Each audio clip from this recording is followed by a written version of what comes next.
guest, Andrew Wilkinson. Come on out, you guys.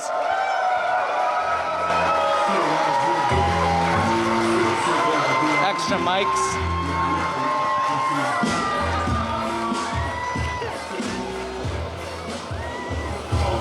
All right.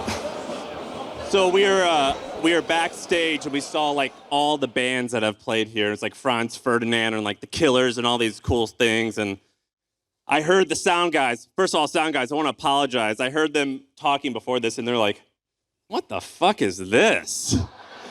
Like, there's like, is this like a rich guy's birthday party? What is this?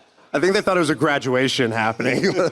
So sound guys, sorry. But Sam, it is what it is. You always wanted to be a star. You wanted to walk out to a sold-out venue, and I guess it's one way to do it. Yeah, it's one way to do it. So, sound guy, it's going to be the lamest thing you're going to see this week, but maybe you'll learn something. I don't know. But this is awesome. What do you think? Working? Fuck you, sound guy. Is this working? Come on, guys. You can tell who the real podcasters are up here. So we did this huge event in Vancouver. We had like 1,200 people in this massive theater, and Sam sneaks out on the stage, and I'm like, "What are you doing?" And he's peering around the corner taking photos, and he goes, "I'm posting this on Facebook." And I was like, "Who the fuck uses Facebook? That's so weird." And he goes, "All the people I went to high school with."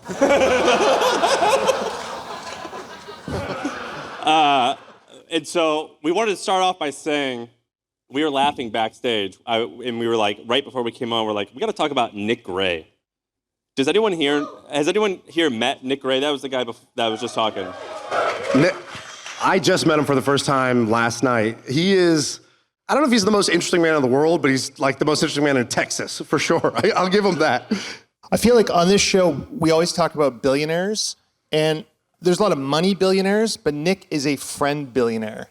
Yeah, last night, so we hosted a dinner last night with like, I don't know, 15 people, and Sam had set it all up. It was gonna be perfect. He had this like high-end restaurant, table for 14, the time was locked in, we got reminders, we show up, it's supposed to be beautiful, just a first-class dinner, everything was taken care of.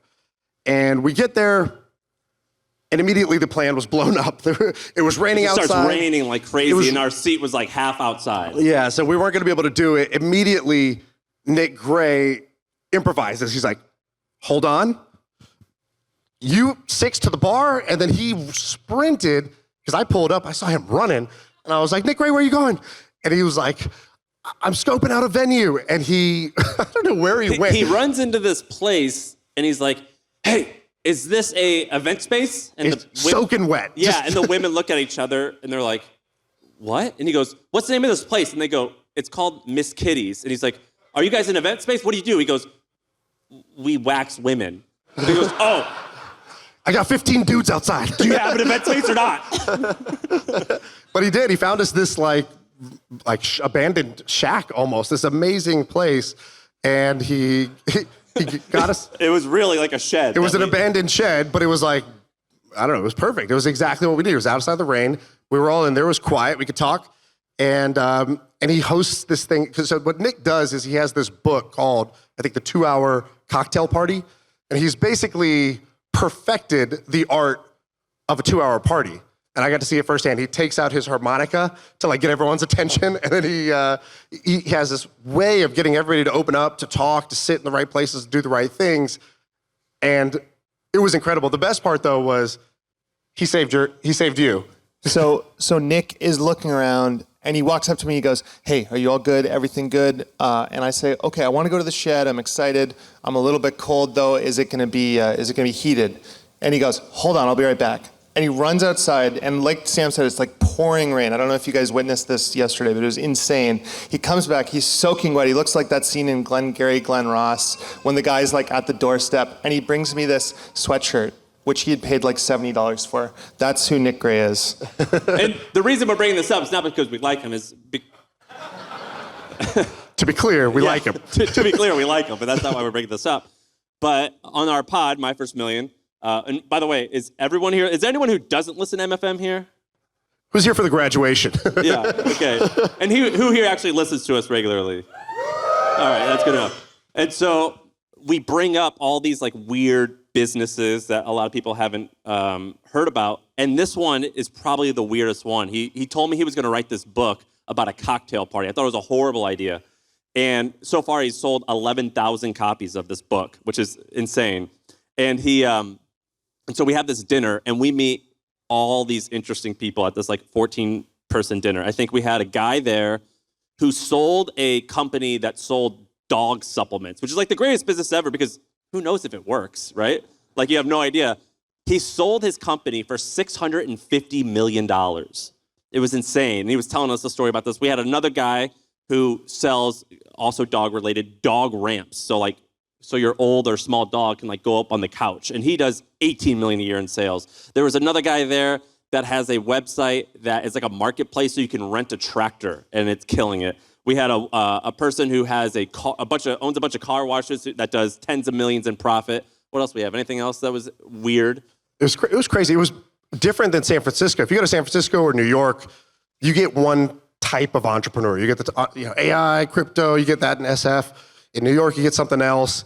And in Austin, you get mustache, hat, tilt, and like I sell tractors online, or I'll sell your dog some vitamins. You get a different type of entrepreneur. I bet in the crowd right now, we got to have some interesting businesses. Who here has a business? Let's get a sense of who's here. Get a hand up. So keep your hand up if you own a business, and if you do over $100,000, raise them high. Raise them really high, like really you're high. proud. If you do over $100,000, keep it up.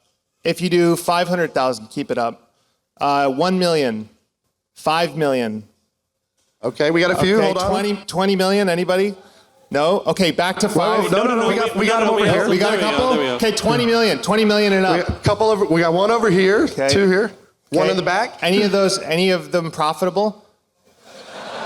Okay. All right. Okay, Nick, we want to talk to these guys. I want to know what their businesses are. Hold your hands up. Hand is up. I'm coming over here. All right, stand up, please. Let's hear from you. What's your name and what's your business? Kelsey Larrick, 365 Holdings. We're an e-commerce roll-up. Sorry, can you say that one more time? In 365. slow motion, please. 365 Holdings, we roll up e-commerce businesses. I want to be Andrew Wilkinson when I grow up. No, you don't, trust me. He's blushing up here. It's very sad. It sounds like a good gig.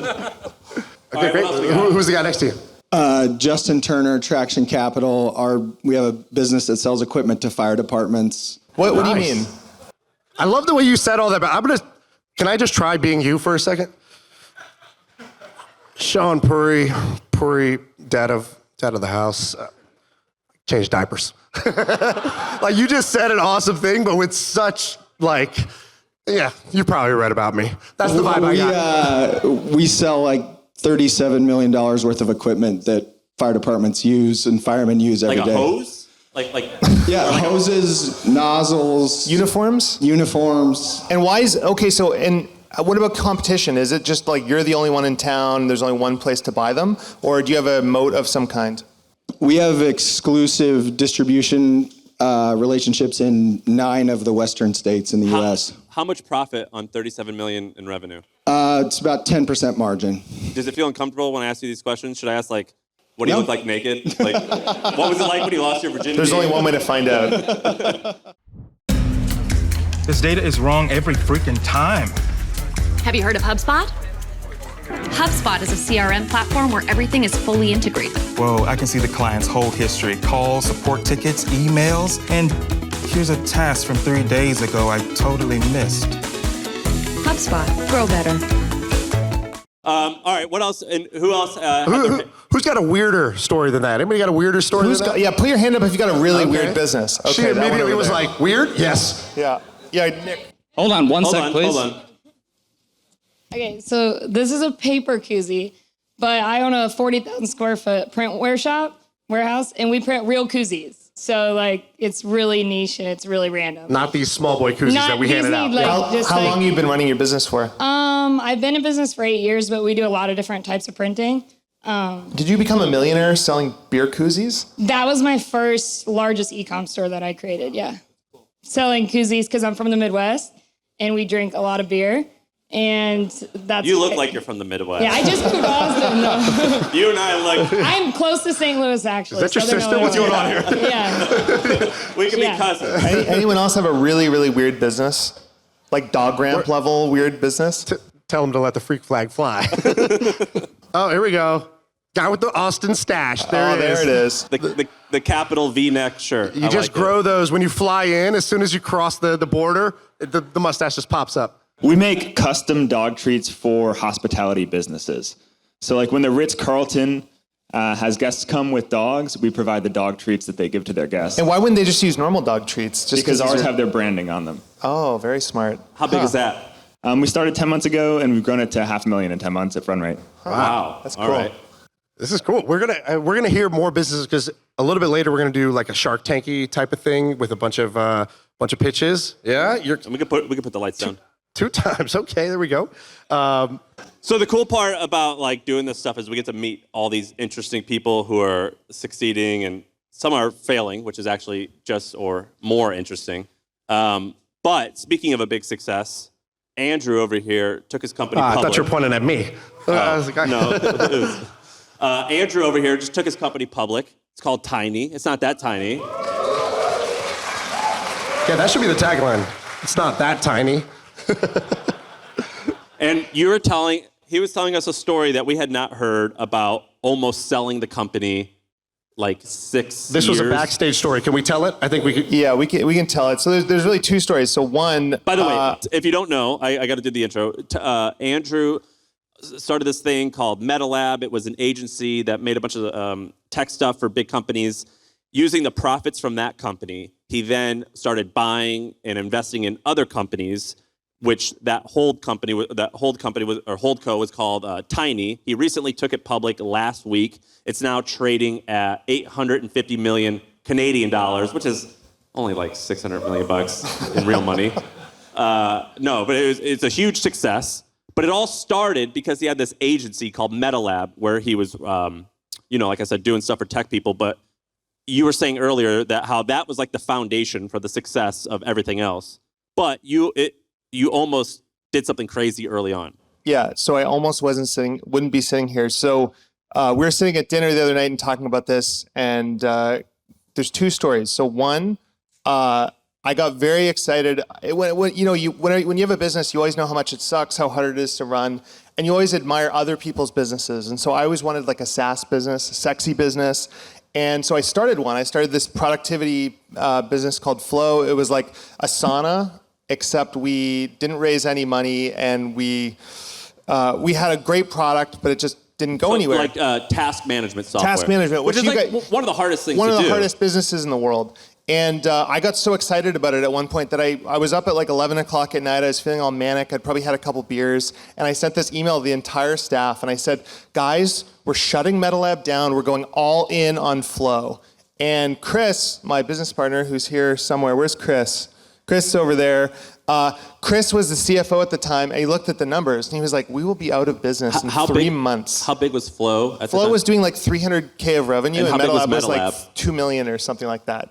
And so how big was MetaLab when you were 2 million maybe at that point? So 2 million in revenue versus 300,000? 300K or something. I was just like moment of insanity.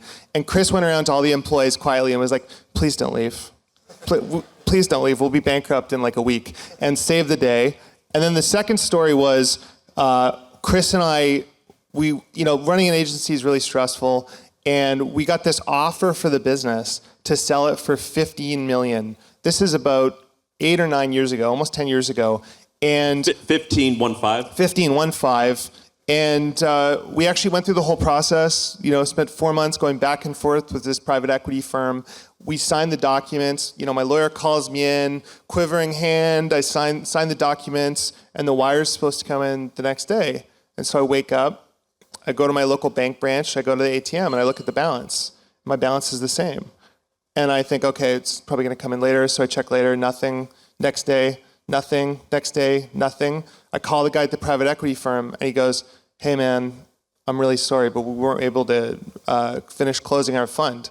So the deal is not done. So I legally sold the business, and if the wire had come in, my business would be worth maybe nothing at this point, because this was the entire foundation of the business, and we would be tiny. So we almost lost it all. What do you think it's worth now, MetaLab?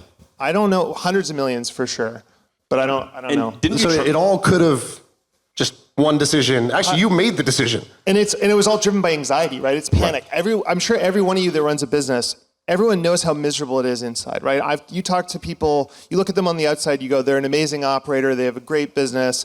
But on the inside, there's a great quote by Brent Beshore. He goes, every business is a slow motion knife fight, right? Like you just wake up in the morning, you're sweating and you're fighting, you're trying to survive, right? And we felt that way and we pushed through and it was okay, but we almost gave in. Did you, before you sold the hustle to HubSpot, did you ever did you come close to selling before that? So when I was running the company, I was miserable most every time. So if you go on like Facebook or Instagram, look at my pictures from like 2017 and 18. I was lumpy. I was like pretty fat. And I was like, because I was eating all the time to like make myself feel better. So I was miserable most of the time. And then this one company emailed me they showed interest in buying. And so I fly all the way out to New York and I start talking to them and I get in their office and like it's empty. And I'm like, where is everyone? And they're like, oh, they're doing stuff. And they take me to an office to have the meeting. And I look in the windows of each office and every employee is in a sexual harassment seminar because the CMO had just like, gone off the rails and did a bunch of bad shit. And so they get me in a room, they like send me a term sheet and they're like, we'll buy your company for $10 million, but it's going to be all in stock. And I was like, well, show me the financials and like, let me see what's going on with your business. And I got a peek in it. And the company was Vice Media, which means that deal, I was so close to taking it, it would be worth $0. I'd probably be in debt because Vice, like the valuation has just plummeted. And so I almost took that because I was so like desperate to get out. The sexual harassment seminar almost saved you. It did, yeah. Yes. You're a survivor. Yeah.